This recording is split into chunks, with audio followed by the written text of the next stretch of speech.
በአሁኑ ወቅት በኢትዮጵያ የሚካሄዱ የተለያዩ ሲምፖዚየሞችን፣ ዓለም አቀፍ መድረኮችንና የኦንላይን ስብሰባዎችን እንደ መልካም አጋጣሚ በመጠቀም የሳይበር ወንጀለኞች የእነዚህን ሁነቶች ስም ለሐሰተኛ ድርጊታቸው መጠቀሚያ እያደረጉት ይገኛሉ።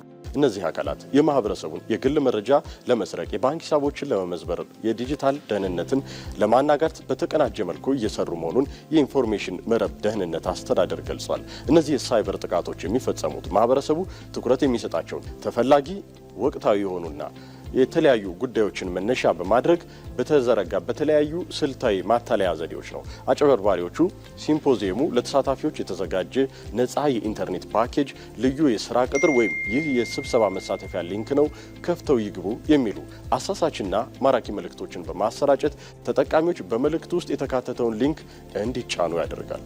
ይህ ድርጊት ታዲያ ተጠቃሚው ሳያውቀው ወደ አጥፊ ተልዕኮ ወዳላቸው ድረገጾች እንዲያመራና ለጥቃትም ተጋላጭ እንዲሆን የሚያደርግ የመጀመሪያው የወንጀለኞች እርምጃ ነው።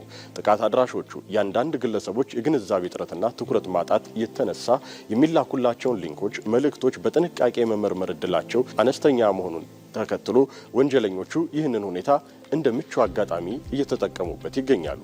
ይህ አይነቱ ጥቃት ከግለሰቦች መረጃ ስርቆት ባለፈ በእጃቸው የሚገኙ ሚስጥራዊ መረጃዎች በጠላፊዎች እጅ እንዲወድቁ በማድረግ በሀገር ደህንነትና ሉዓላዊነት ላይ ከፍተኛን አደጋ የሚጋርጥ ሆኗል። በዚህም ተጠቃሚዎች የተላኩላቸውን ሊንክ ሊጫኑ ወይም የተጠየቁትን መረጃ ሲሞሉ የዋትሳፕ ወይም የቴሌግራም አካውንታቸው ወዲያውኑ በጠላፊዎች ቁጥጥር ስር ይውላል። ወንጀለኞቹ አንዴ የአንድን ሰው አካውንት ከተቆጣጠሩ በኋላ የተጠለፈውን አካውንት በመጠቀም በተጎጂው ስም ለቅርብ ወዳጅ ዘመዶች፣ ባልደረቦች ድንገተኛ ችግር አጋጥሞኛል የሚሉ የሐሰት የገንዘብ ድጋፍ ጥያቄዎችን ይልካሉ።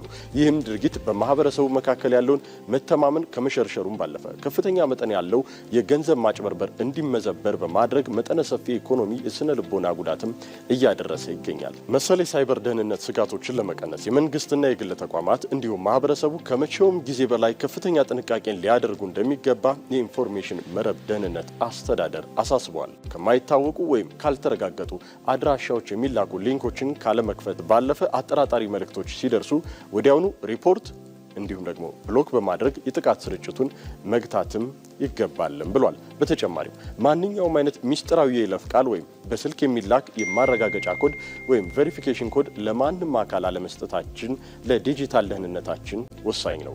የኢንፎርሜሽን መረብ ደህንነት አስተዳደር እያንዳንዱ ተጠቃሚ በተለይም ማህበረሰቡ በመተግበሪያዎቹ ላይ የሁለትዮሽ ማረጋገጫ ወይም ቱ ስቴፕ ቬሪፊኬሽን በአስቸኳይ እንዲተገብርም ይመከራል። ይህ የቴክኖሎጂ የመረጃ ጠላፊዎች የግለሰቦችን አካውንት በቀላሉ እንዳይቆጣጠሩ የሚያደርግና ተጨማሪ የደህንነት ቁልፍ የሚፈጥር አስተማማኝ የመከላከያ ዘዴ ነው። ዜጎች ይህንን ቀላል ግን ደግሞ ውጤታማ የሆነ የደህንነት ጥንቃቄ ተግባራዊ በማድረግ ራሳቸውን በቴክኖሎጂ ከታገዙ የማጭበርበር ድርጊቶች ሊታደጉና የሳይበር ወንጀለኞችን ሴራም ሊያከሽፉ ይችላሉ። በመጨረሻም የኢንፎርሜሽን መረብ ደህንነት አስተዳደር እነዚህን የሳይበር ወንጀለኞች በሕግ ተጠያቂ ለማድረግ ከሚመለከታቸው የጸጥታና የፍትህ አካላት ጋር በቅንጅት እየሰራ ሲሆን ማህበረሰቡ ማንኛውም አይነት የሳይበር ጥቃት ሙከራ ሲያጋጥመው ወይም አጠራጣሪ እንቅስቃሴዎችን ሲመለከት በነጻ የስልክ መስመር 933 በመደወል ለኢንፎርሜሽን መረብ ደህንነት አስተዳደር ጥቆማውን እንዲሰጥም ጥሪ ቀርበዋል።